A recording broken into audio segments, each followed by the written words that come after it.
Welcome to another exciting edition of Million Dollar Peddlers. I'm Papergoy, and I've been doing a lot of talking with various people and doing some listening to some other online people, and it seems that everybody kind of has the same idea right now.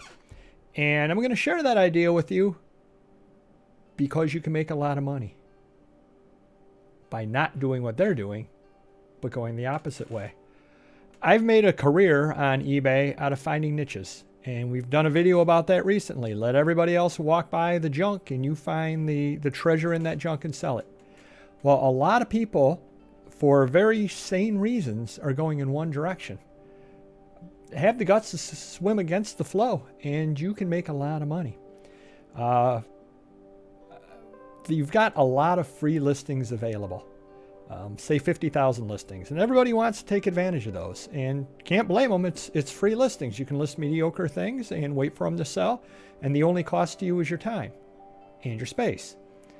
Because of that, what a lot of people are doing, I've talked to a couple of different people about this, and Auction Professor himself actually said that he is going this direction, is a lot of people are going smalls. And the reason why is, and I'll just use an example, it's a lot easier to store 50,000 postcards than it is to store 50,000 coffee makers. Not that anybody's selling coffee makers to start with, but you get the general idea. 50,000 postcards take up a lot less room than 50,000 books, a lot less room than 50,000 comic books, a lot less room than 50,000 magazines, and so on.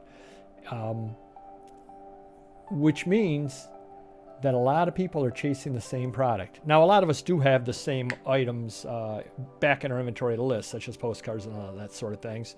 We don't really need to go out and source any new things. So certainly, if you have the ability to find the postcards, hey, it's a great thing to buy.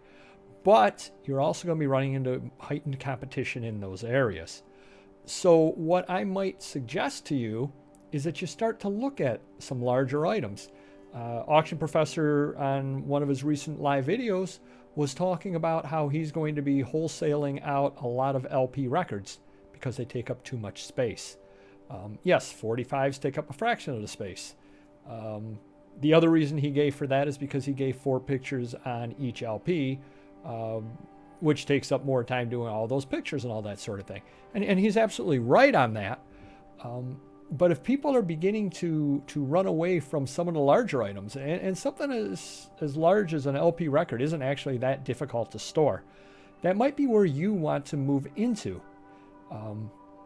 for a couple of different reasons. Number one, the postcards and the smalls like that are going to have a lot more people flooding the category. And as I did a video recently about that, that means that you're going to end up having to use the promoted listings in order to be seen with all of the extra listings that are on there. But if everybody's moving away from larger items, and I'm not talking about things that you can only do freight shipping on and that sort of thing. Obviously those are a specialty market all the time. Bicycles are a specialty market, guitars, those sort of things are shipped a certain way by people that know what they're doing. I'm not saying get into that, but I'm saying get into some of the bulkier items because you're going to have less competition. And you're going to have less competition on both ends. You're going to be able to buy them easier because a lot of the sellers that want to do smalls are going to walk by them. They may look at them and go, yeah, that's kind of good. That's $20, but I just don't want to deal with storing it. And you're going to have fewer people trying to sell them, which then means you can get $25 out of it because there are fewer of them on there. And it's not necessarily a race to the bottom. It's not a situation where you need to use promoted listings. It's just a situation that you have discovered everybody else is moving away from an area, yet buyers still want to buy that item. It isn't like it's something that nobody wants anymore. It's just that for whatever reason, people don't want to deal in it. Of course, you may be banging your head up against space limitations as well.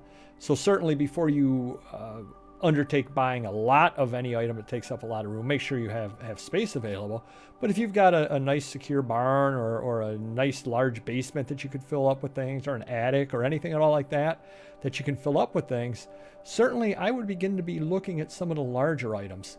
Because again, I've heard multiple people say that they're going to be moving towards small because of storage issues. If you have the storage issue problem solved, then larges are the way to go. And again, I'm not talking gigantic. I'm not talking office furniture.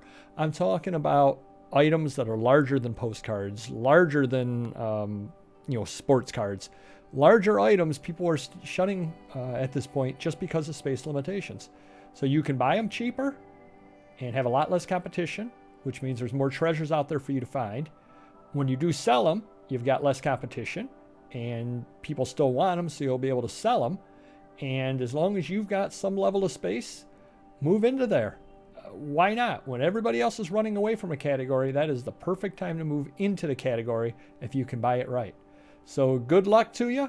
I'm not saying shun the smalls, but I'm saying give a look to the larger items, because a lot of people are moving away from them for their own reasons, which are actually very good reasons. I mean, there's no problem at all with listing 50,000 postcards. Hey, great if you can do it. Great if you've got the employees to do it.